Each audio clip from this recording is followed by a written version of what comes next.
Yeah, so thanks to the organizers for hosting this really wonderful conference. There's been a lot of really wonderful talks so far. So yeah, the goal of today's talk is to, this is one of the few talks in this conference on spin glasses.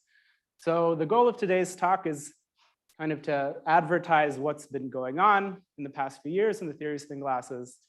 And in particular, I'd like to sort of survey the state of the art in our understanding of the notions of replica symmetry breaking, shattering, and metastability, and the interplay between these concepts. But this being sort of one of the few talks, I won't assume anyone knows even what any of these terms mean. As we go through the talk, I'll try to give you at least effective definitions of what each of these terms mean so that you can at least have something to hold on. And hopefully by the end of the talk, I'll sort of outlay a sequence of what I think are like really intriguing conjectures in this direction. So on that point though, rather than starting directly into spin glass theory, I'd like to sort of step back and motivate the kind of questions we're thinking about from the perspective of hopefully somewhat mundane probability theory questions, but in high dimensions, sort of revisiting classical kinds of questions we're used to thinking about, we teach our students about, and how they change in the high dimensional setting. So the basic question I want to think about just as a sort of warm up to get everyone on the same page is the question of Gibbs sampling, but in high dimensions. Right, so the setup is I have some domain in Rn and some function on this domain, some sort of temperature parameter. And the basic question of Gibbs sampling is, I want to understand the statistical properties of this Gibbs measure and how to produce samples from it.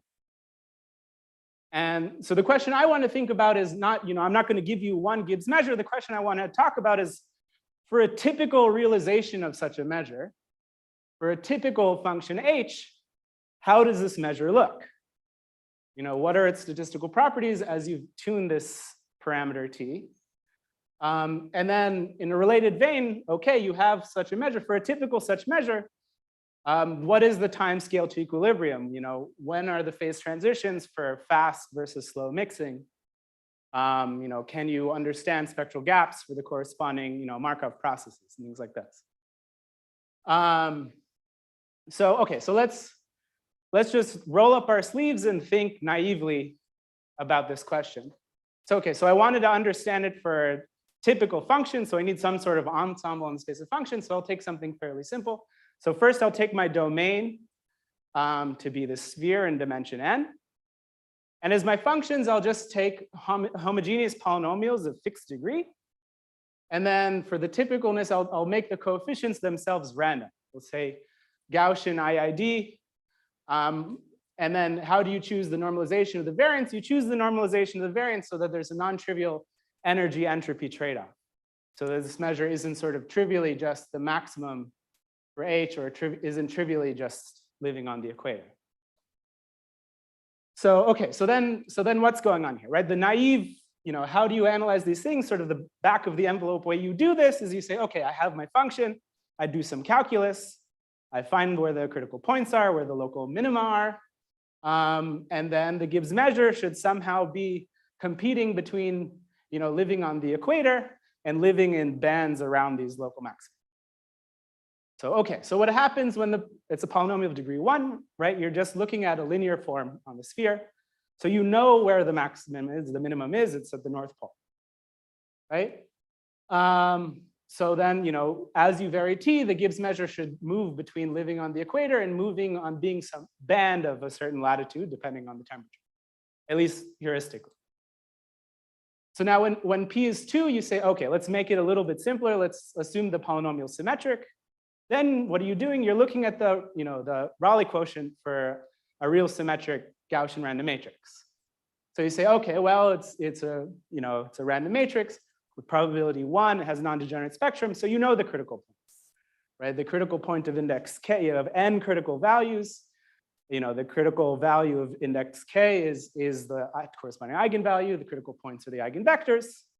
So again, at least heuristically, the Gibbs measure should live on the equator for a while for a large t, and then eventually it should pop off and hopefully live on bands near the north and south pole, where these correspond to the sort of bottom eigenvector up to the sort of sign symmetry. Okay, so p is equal to 1, p is equal to 2. What about p is equal to 3? Now you're in trouble, because as soon as p is at least 3, there are exponentially many critical points in the dimension. There are exponentially many critical points of index 0, so exponentially many local minima, exponentially many saddle points of index 1, 2, 3. So there's no way you're going to sit there and solve this system of equations and tell me where this measure is going to sit a priori. You need to do something completely different a priori.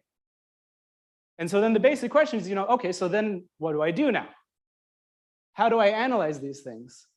There are so many wells, I don't even know where to start looking. So here, what have I plotted here? You should look at this bold line here. That's the log number of critical points of energy below E. And it also happens to be equal to the log number of critical points of index 0, so the log number of local minima, due to a work of Ofer Zeitouni and another work of Subag. And so what you see is, so there's a 0 for this, that's E0, so that's the ground state. But as soon as you move up a little bit, there's exponentially many critical points whose energy is sort of,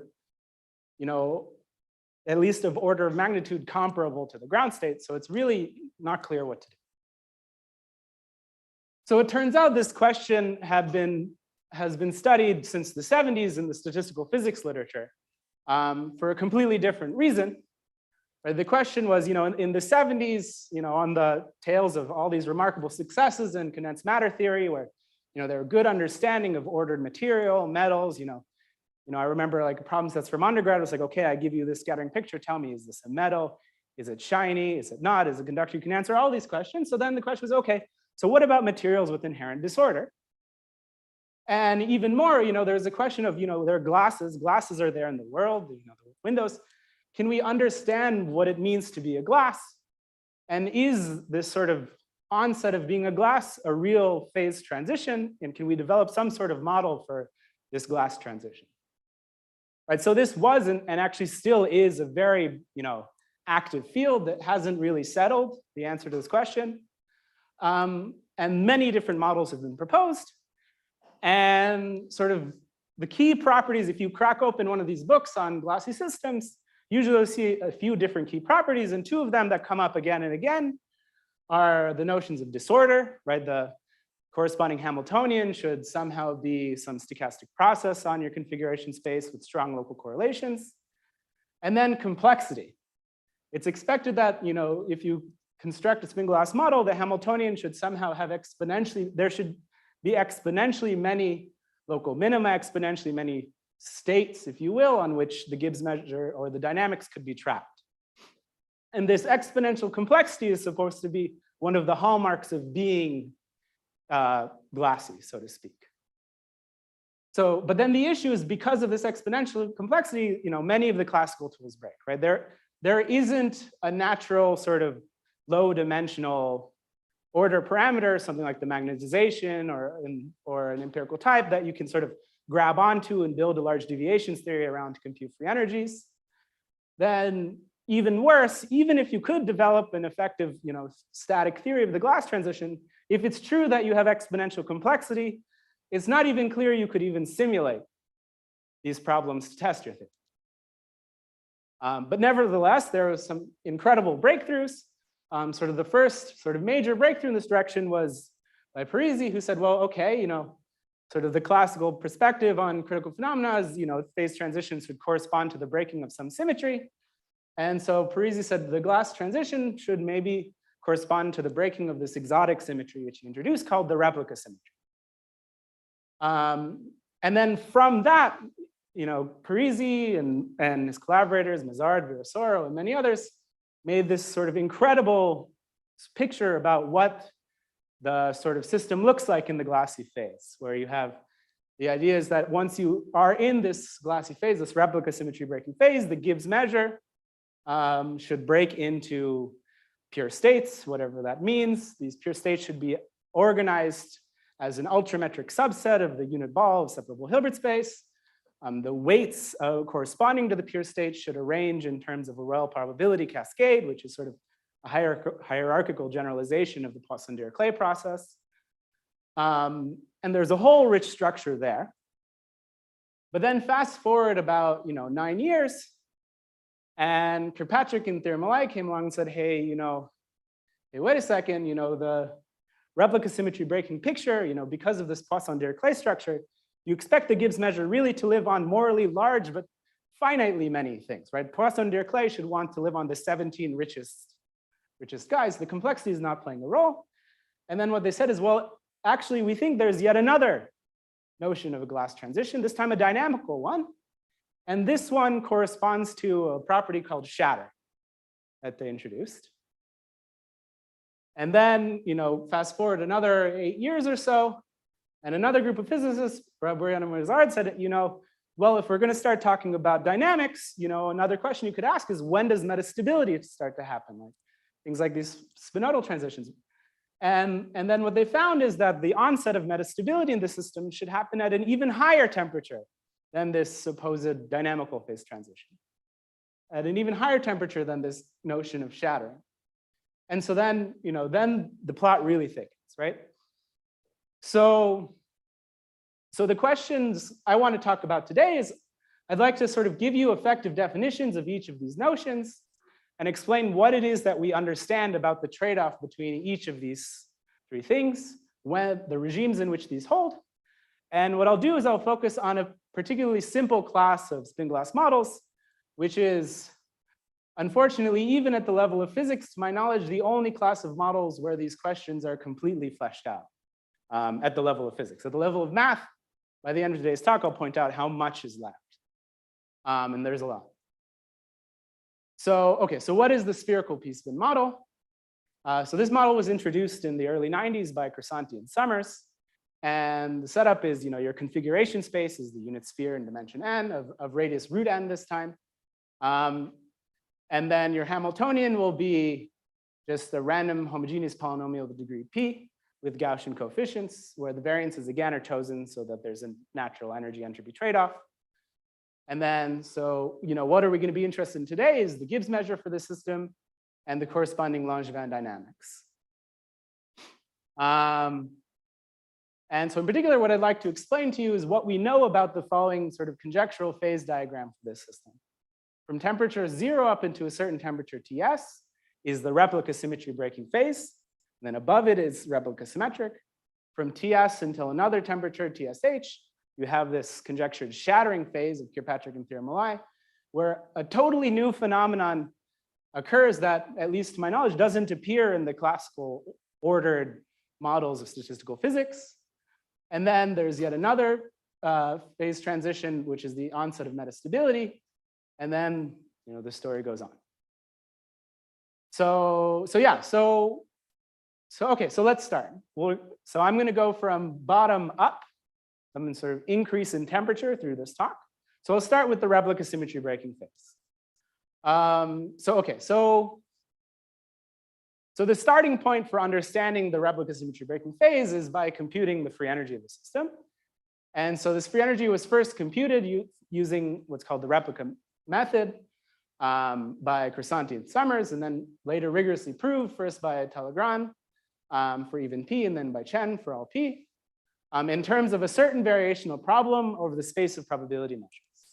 I won't tell you much about this problem. It's a strictly convex but non-local variational problem. But the key point for us for our talk for right now is the minimizer of this variational problem, as typically does in these kinds of settings, plays the role of the order parameter in the system. And so in particular, okay, so I promised you a definition of replica symmetry breaking. So then this is actually in some sense the original definition of replica symmetry breaking from Parisi's paper. We'll say that the system is replica symmetric if the minimizer of this variational problem is just a single atom. And we'll say it's replica symmetry breaking if it's not. For those of you who might have attended talks about spin glasses before, the level of replica symmetry breaking, when people talk about 1 RSB, full RSB, things like that, that has to do with the cardinality of the support of the measure. For the problems we're going to be considering, they're always going to be what's called 1 RSB. So the minimizer will always either be an atom or a convex combination of two atoms. And this was shown in Talleyrand's work where he had computed the free energy. So what he showed is that there's at this conjectured temperature Ts, below it, the system is replica symmetry breaking. In fact, it's 1 RSV, so this measure is a mixture of two atoms. And above it, it's replica symmetric. So the minimizing measure is just a single atom at 0. So, okay, so where do you go from there? So in this replica symmetry breaking phase, we have a very rich mathematical theory of what's going on. So first I'll describe sort of the generic theory. So for models that are in a sense generic, there's sort of a technical definition there. I'll bury for a moment. You can say quite a lot. If I give you the order parameter, I can first, there is a notion of the Gibbs measure in infinite volume for these. That's a little bit tricky because it's a mean field model, but you can do it. The idea is following the objective method, you construct a certain exchangeable object. And then in the limit, the directing measure of this exchangeable process is the Gibbs measure. You can show that it's supported on an ultrametric subset of a certain ball of a certain special radius that's ultrametric. The weights, again, you can show this whole Royal probability cascade story. You can understand the mean field equation for these things in terms of what are called the Mazard-Virasoro equations, which have to do with families of branching systems of diffusions. And you can prove these things called Talos-Anderson-Palmer equations, sort of the natural mean field equations within Berry states are related to martingale properties of things. You can also show that in the thermodynamic limit, you can prove that pure states actually emerge. You can sort of construct them from finite particle number. You can show that they have these mean field equations called the Talos-Anderson-Palmer equations. And then most recently in a sequence of really nice work by Subag and collaborators, they connected all of this in terms of a sort of generalized free energy, where the sort of these pure states that were constructed at large but finite n, their Berry centers correspond to minimizers of certain variational problems. And the variational problem itself moves along this sort of ultrametric structure. So at each level in the ultrametric structure, there's a variational problem, et cetera, et cetera. So, okay, so that was, I just unloaded a ton of stuff on you, but the point I'm trying to make here is there's loads of really beautiful mathematics about the replica symmetry breaking phase. But what's sort of funny about this, and it's not so funny because it's implicit in the original Parisi perspective on spin glasses, is that the replica symmetric phase, the high temperature phase, is in a sense completely degenerate for this picture. There's nothing interesting these tools are saying. As far as the system as far as the sort of structural theory is concerned, as far as our understanding is concerned, the replica symmetric phase is kind of, there's nothing really interesting to say. Now, there are things you can do from this perspective by developing a higher order analog of these things using what are called Franz-Parisi-Virasoro potentials. And I don't really want to get into that right now. But okay, so that's sort of the abstract formulation. The spherical p-spin model is very concrete. It's a continuous model. You would expect that you can do some calculus. So at this point, you might be saying, can I at least see a picture of what's going on? So Subag, in a really nice work, what he showed is that at least at low enough temperatures in the replica symmetry breaking phase, the Gibbs measure looks as follows. It's supported on a union of rings of fixed radii. The radii are all essentially the same. These rings are centered on points that are essentially the global optimum, so essentially at the ground state. The rings are disjoint. The free energy within them is explicitly computable. And there is, again, morally a large but finite number of these exhaust the whole measure, right? If you fix an epsilon, there is a k, such that k of these rings give you, 1 minus epsilon of the mass, more or less. But again, as you see, in this picture, as Kirkpatrick and Thiermalai were saying, the complexity of the landscape isn't really relevant for what's going on. This sort of hallmark property of being a spin glass isn't showing up in our understanding of the replica symmetry breaking. So on that note, I'd like to talk about sort of a different phase, which is the shattering phase. And so here, in particular, I want to ask, does the complexity ever play a role? And if so, in particular, can you prove the existence of this so-called shattering phase of Kirkpatrick and Thermoli? So the starting point is, okay, so what do I mean by complexity? So the landscape complexity will be a certain function. You fix an energy level E, and you look at the log number of critical points of energy n times E and below that. This was first computed in a annealed sense by Ofer Zeitouni and Cherny, and then in a quenched sense by Subag. They also showed that the log number of local minima is equal to it. So the log number of local minima, below E0, there's none of them, but above it, there's exponentially many of them. And then this curve saturates at a certain point called EC. And the thing I want you to take away is that there's sort of two relevant energies. There's the ground state energy, and then there's this other energy, the threshold energy, which we won't really talk about today, but what is hiding in the background of what I'm about to describe. So now, okay, so what do I mean by shattering? I need to introduce a little bit of notation. So first, when I say overlap of 2 points on the sphere, I mean their normalized inner product. Remember, I was on the sphere of radius root n, so I just normalized by n.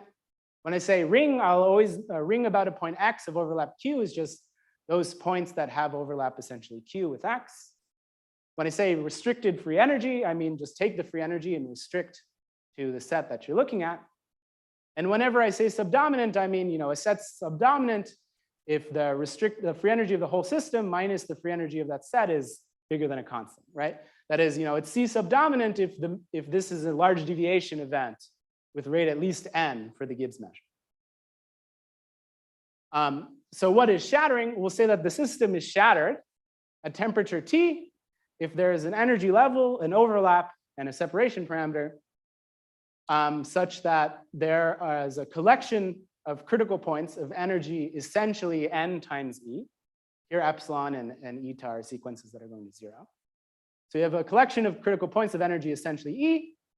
There are exponentially many such points.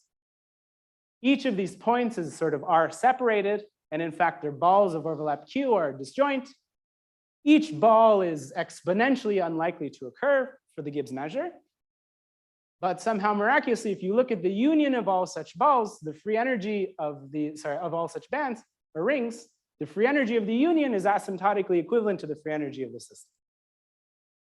Right, so what's happening here is somehow very different from what we're used to. There are exponentially many wells. Each well is extremely unlikely. It's not like the usual system where the usual picture we have at low temperature where each well gives you more or less the mass of the whole system on the exponential scale. Really, there are exponentially many wells, each of which is exponentially unlikely. But somehow the entropy of such wells, the sheer number of such wells, conspires to give you the free energy of the whole system. So there's an additional sort of a new entropic effect that's happening in high dimensions, coming from the entropy of the collection of such states.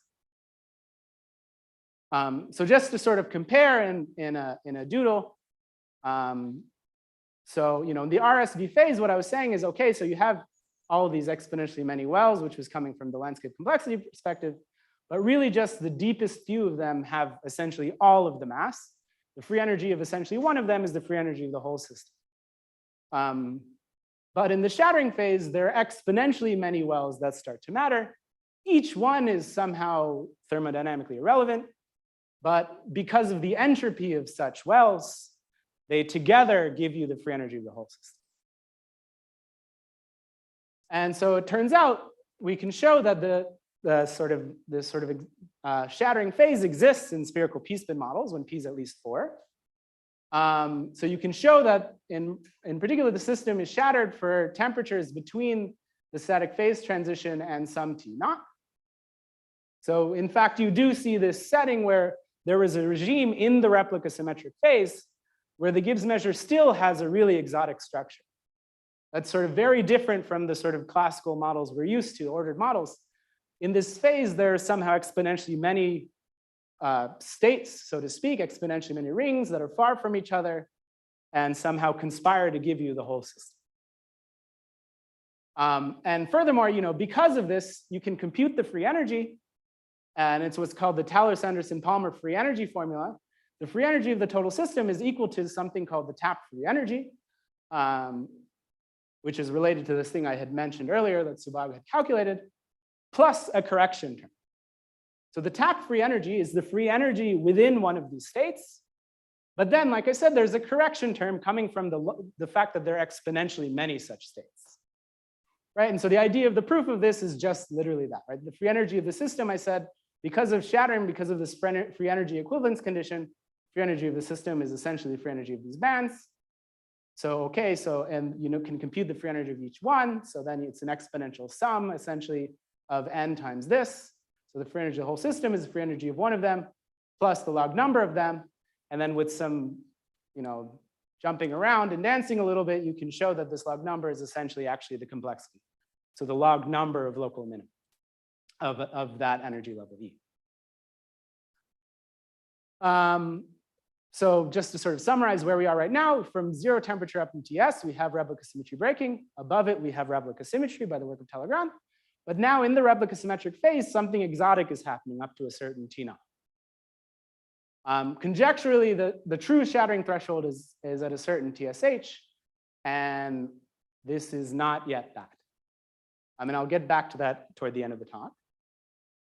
But just sort of some ideas about what's going on here is what's called the TAP, or Taylor-Sanderson-Palmer complexity approach. The idea is, like I said earlier, the Gibbs measure should be supported on what the physicists will call TAP states. If you read the literature, they'll just say TAP state, TAP state, TAP state. The free energy is supposed to be living on TAP states plus this complexity correction term. And what I'm saying is, we can show this between TS and T0. This is true with positive complexity correction. And below TS, in a sense, we know that the only TAP states that are relevant are the ones at E0, and the complexity of those states is 0, because 0, the ground state energy, one of my definitions was it is the 0 of the complexity function. So what is a TAP state? Just in our picture. So what do? You fix an energy level, you fix a critical point of energy E, then you can look at the free energy of a band of overlap Q, and you can scan the latitudes, right? So there's the critical point, and you start moving down toward the equator, and you can look at the free energy of each of these bands. So given a band, what you're doing is, okay, so you have the p-spin model on the band. If you expand about the North Pole, you're essentially looking at another, what's called a mixed p-spin glass model, so a linear combination of p-spin models on a sphere in codimension 1, right? So to compute the free energy of these bands, you're essentially looking at a spin glass in codimension 1, and you can use a sort of generalization of the Crisanti-Summers formula to compute this free energy. And then you can look at the shape of this. So when Q is 1, of course, this would be negative infinity. But then as you increase Q, eventually there's a local maximum, and then it starts decreasing again. And then what is a TAP state at the level of physics literature? At least in this model, the TAP state corresponds to the band whose latitude, whose free energy is maximal with respect to the latitude, but with the caveat that physicists are only interested in ones such that the corresponding spin glass model is replica symmetry, the codimension 1 model. So so what is a TAP state? You compute the free energy around the critical point, and you find the band closest to it that has locally maximal free energy. So then how do you compute, how do you prove the results I had mentioned? The idea is to prove an using this TAP perspective, you get a natural free energy lower bound. Right? You fix your energy level, you compute the free energy of these bands, you find the optimal one in terms of latitude, sum all of these, that gives you the free energy of the bands of the TAP states with that energy level. And then you maximize over the energy level. And then you hope that you have some sort of matching upper bound using this Crisanti-Summers approach. Okay, so that's shattering. And I'll get back to it more in a bit, but I'd like to start talking a bit about dynamics now. In particular, there was this third phase transition that was suggested, which is the onset of metastable behavior. So in particular, the last question I want to think about is, when is the onset of metastability? When do you start having slow mixing, exponentially slow mixing? Natural candidates for the cause of metastability would be these tap states. According to the physicists, the whole story is in the tap state. So are these tap states metastable? And in particular, how high in temperature do these tap states exist? Right, I computed the free energy, like what was the tap state again? You computed the free energy at latitude Q. Who is to say it should always have a local maximum? Eventually, you might imagine, as the temperature is large enough, this function should maybe be monotone decreasing. And so the question is, when does that phase transition occur? And then, I mentioned metastability. Okay, so what do I mean? I promised I'd define each of these terms. So what we'll be interested in terms of dynamics is the Langevin dynamics. So it's Brownian motion minus gradient h over t. We're on the sphere, so okay, it's spherical Brownian motion, that's a spherical gradient, etc. And then what do I mean by metastability? I'll say a subset of the sphere is metastable for this dynamics if it's exponentially unlikely, if it's subdominant. But if you start the dynamics within that well, so from the Gibbs measure conditioned on that set, it should take you exponential time to leave. And so what you can show, I'll state first informally, and then I'll be painfully precise in just a second, is that below this TBBM, this conjectured threshold, with probability tending to 1, there are exponentially many of these tap states. These tap states are themselves metastable. And as a result, the spectral gap of the system is exponentially small in this regime. Okay, now to be sort of painfully precise. So if you look at the law of the dynamics started at y and the exit time of your event A, what we can do is we can compute the probability of escaping a band of latitude, a band about the point x of overlap q and thickness eta in a time that's like e to the n times u, started from the Gibbs measure condition on that band. So that's this object sort of calligraphic q. And then another object we're interested in is the spectral gap of the corresponding infinitesimal generator. And so, what do I mean by metastability? I mean that these bands are subdominant, but their q is exponentially small, which means that it's exponentially unlikely to be in one of these, but started from any one of them with overwhelming probability, it will take you exponential time to leave one. And then slow mixing, when I say slow mixing, I mean the spectral gap is exponentially small. And so what we can show is the following. For every temperature below this TBBM, there's some energy level, some overlap, some latitude, and some time scale h, such that there are exponentially many critical points with that energy level, such that if you look at the sort of band of overlap q, this q will be the one from earlier, the tap q. That band is subdominant, so it's exponentially unlikely. But the sort of, if you look at this q maximized over all of these critical points, it's exponentially small, uniformly over the critical points. And then furthermore, you can show that if you look at the spectral gap in this regime, with probability tending to 1, it's exponentially small. And in fact, it's on the scale e to the minus constant times. So, okay, so before I start to wrap up, I just wanted to sort of summarize what we understand about the phase diagram. So there's this replica symmetry breaking phase. What was happening there? We said the deepest few wells mattered. The mass of any one of these wells is essentially the mass of the whole system. And then, fast forward a bit to the replica symmetric phase. At the sort of phase transition, there's this sort of new exotic phase called the shattering phase, where you have exponentially many wells, these tap states. Each of these tap states is exponentially unlikely, but because of the sheer number of such states, the free energy of the whole system is given by the free energy of their union. But then what you cross a certain temperature, and then these states themselves, even they aren't relevant, but they still continue to persist at higher and higher temperatures. So just sort of in a diagram, right? So from T0 up until TS, we have replica symmetry breaking. From TS on, you have replica symmetry. From TS to T0, the landscape is shattered. And below TVBM, we know metastability happens. You know that these tap states exist and they're metastable. So just a very, very brief word on the proof. So the key step is, again, this tap free energy lower bound. I had mentioned, right, where you just look at the critical point, you fix an energy level, you look at a critical point, you look at the optimal latitude, you look at all of them. This gives you a lower bound on the free energy. And then how do you prove that shattering occurs? Well, you focus on this sort of high temperature regime, and then you cross your fingers and hope that you get a matching upper bound from the Crisanti-Summers. And then with a little bit of finesse, you get this. And that's sort of at an extremely high level how you prove the existence of the shattering phase. And then for metastability, how does that happen? Well, what you do is, remember, how did we define the tap states?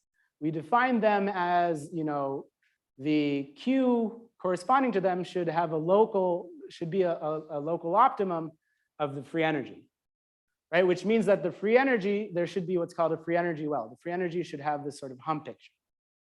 And then what sort of by classical arguments, that if I start my dynamics in a level set of this function, and there's a well, then by classical arguments, that it should take you exponential time to leave such a well, proportional to the sort of height of it, but sort of in the free energy scale. And then why are they metastable? Again, it's these tap states. As soon as you move away from the ground state, there's so many of them that none of them could be, they just can't have the free energy of the whole system, just because there's so many of them. And so that's where you get the sort of subdominance of these states. All right, so okay, so good. So I have some time. So hopefully what you've taken away from this, right? I know as I said, I assume nobody knew what any of these terms moving into it. Hopefully what you've taken away from this is at least what the individual terms mean, and that we are starting to have a decent grasp of what's going on. And I don't want to scare you too much with how much material you have to learn.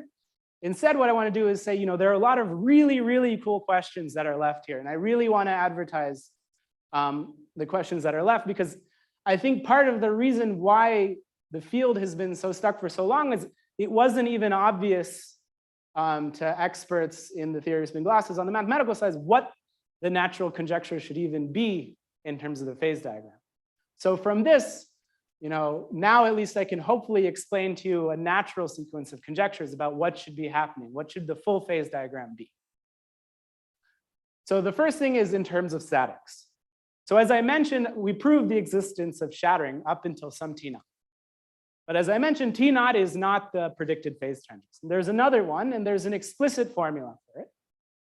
And so the first question is, to show that shattering actually holds up to the correct conjectured phase transition for shattering, this TSH, predicted by Kirkpatrick and Thierry.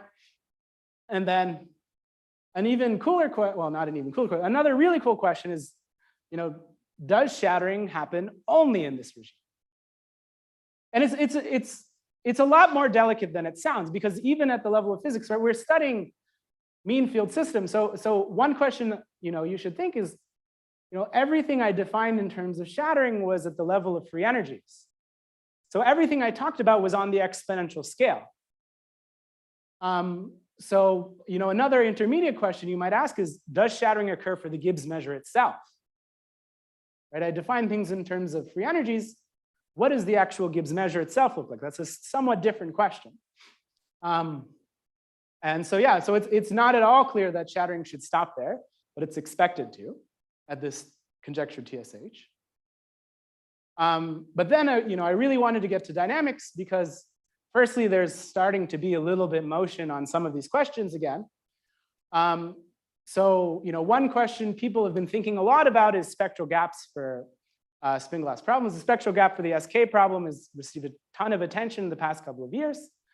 But one of the funny things about spin glasses is that the SK model is, in a sense, degenerate for a lot of the theory of spin glasses. A lot of the really cool phenomena that are supposed to happen don't actually happen for the SK model on the discrete hypercube.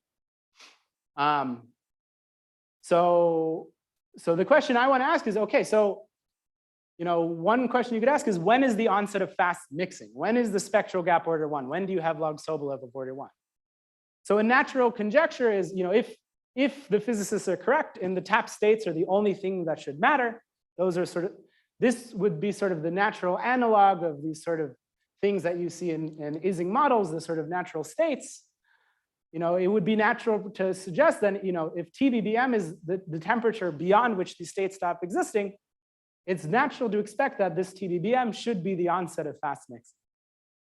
And all we know at the moment, at least for these spherical models, is that there is a log Sobolev if you crank up T a lot high enough. How do you prove that? It's not so hard. You just say, well, okay, you compute the Hessian, you use some Gaussian process tricks to bound the operator norm, and then you do some Bakary-Emery and crank up the temperature, and you're done. But of course, that has no hope of getting down to TBBM. That's sort of naive kind of an argument. So one question that would be great is to actually get down to TBBM for fast mixing. Then another really cool question, and this one has a lot of implications, not just for spin glasses, but also for related questions and algorithms, and I'm happy to chat about that after. Is about TSH. If you remember, when I had mentioned TSH, Kirkpatrick theorem, the whole thing was saying, oh, spin glasses, there's complexity, the dynamics is supposed to be all sorts of interesting things are supposed to be happening for the dynamics, having to do with this complexity. And then I started talking about shattering, and I did not mention dynamics at all.